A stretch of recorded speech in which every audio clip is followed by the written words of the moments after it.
What's good, everybody? It's your boy, O'Shea Duke Jackson, back at it again with another episode of The Celebrity Jump. It is amazing to me what people do or will do to throw their life away. For the life of me, family, I just cannot understand why it happens, but indeed, it does happen. And this is the case when it comes to a lot of these female correctional officers. And as we are going to see, there is one of these particular sisters that in Atlanta, you always know it's Atlanta, worked her way up to doing something real good in her life. All she got to do is to not mess it up. But of course, this happened. Fulton County detention officer is now in jail. She's accused of taking $17,000 in bribes to smuggle in contraband. Channel 2's Michael Seiden is live at the jail where he learned one of the inmates involved is a defendant in the YSL trial. Michael. Linda, we've learned that when investigators searched this former detention officer's iPhone, they found financial transactions, some of which were between that defendant, Marquavius Huey's family and this former jailer. Tonight, though, we have learned through this investigation that they believe 4 other inmates were also accused in this criminal scream. Wow, I was shocked. That's the reaction that Fulton County Deputy Tessa Cole says she had as she watched this jail security video in July during a criminal investigation into a former detention officer accused of taking $17,000 in bribes in exchange for helping inmates smuggle in drugs and cell phones sold inside this jail. There were specific transactions on certain days that aligned with nefarious and criminal activity going on her floor by her. Cole was talking about her now former colleague, Carmen Bailey, who had been under investigation since 2 inmates came forward and reported her alleged criminal behavior back in May. In the surveillance video recorded back in July, investigators say Bailey is seen escorting 2 inmates into a restricted area of the jail, one of whom has been blurred because of his cooperation. The other inmate has been identified as Marquavius Huey, who's one of the 6 defendants currently standing trial in the YSL RICO gang case. Bailey's also accused of doing business with at least 4 other inmates, including Osama Manuel and Marcus Foley. Both men are awaiting to stand trial on gang and murder charges. We've started to really implement a lot of data to track, obviously patterns. And in this tracking, the amount of contraband found on the floor that she was operating and, had a duty post orders, it was an uptick.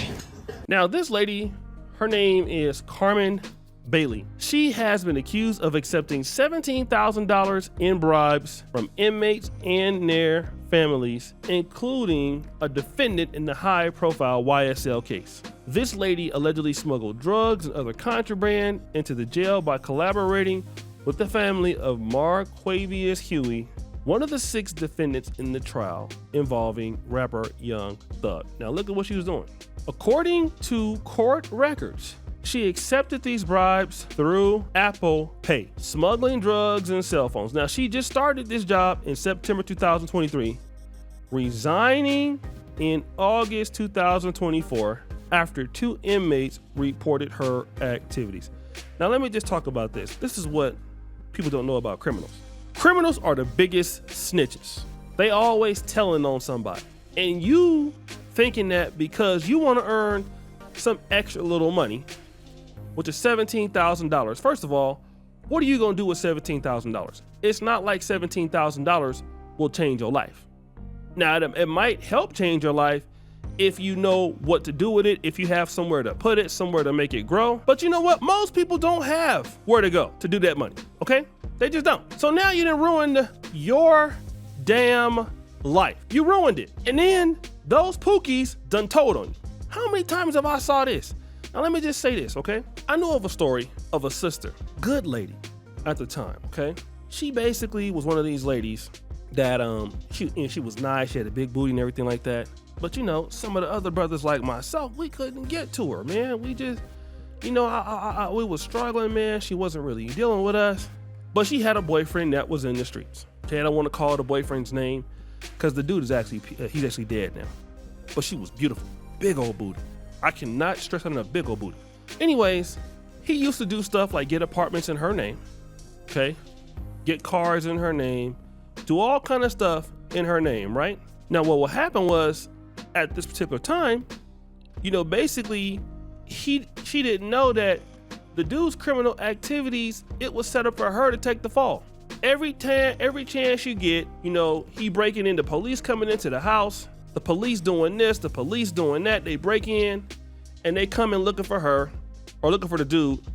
And she holding down for the dude. When she getting locked up, questioned, she ain't telling on him. He telling on her. Oh, that's my girl car.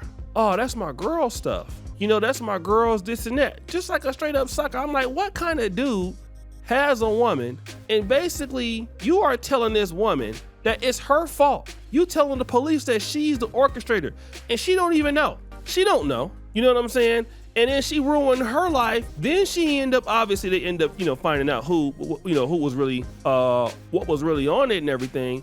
So basically, he ended up going to jail, but she ended up getting something like a felony, which basically destroyed the majority of her life and where she was going. Because from now on, she's associated with this Pookie who's destroyed her life. And I'm gonna tell you, as much as I want to say, you have a lot of black women out there who are on their way to doing something successful, and then we get involved with the wrong guy and the wrong people, thinking that these people love you, thinking that these people are your friends, and then you find out all the time that they don't love you, that they're not your friends. And $17,000, boo, I know you could have made that in Atlanta doing something legal. You could have made that by doing some overtime, and you could have made that $17,000 and put it into your 401k, and I'm pretty sure that they would have matched your money. But this is what happens when you get around criminals and you're not strong enough. A lot of those ladies don't even need to be dealing with them kind of jobs. You know what I'm saying? Because people in general, because as soon as you do something like that, they got you. And it's all bad because you're gonna end up in jail. Your career gonna be over. And then now all of a sudden, I'm gonna just say it, y'all not gonna like this. Now you want a black man. Now all of a sudden, you want you a black man now. Now you want you a good man. You tired of all this other stuff. You don't want no more Pookies and all it is. Nah, you tired of them kicking in your door and everything like that. Oh, you're tired and all that. Nah, I bet you are tired about that. I bet you are tired about that. Okay, and you need to go ahead on and have several seats, because I'm not trying to say I told you so. I don't wish this on anybody. I don't hope that this happens to any woman or any sister out here, but man, you have 31 years of your life to live, boo. And now you're about to live your life with a felony on your record when you just was on the way of turning your stuff around. That means that you're gonna have a hard time earning money.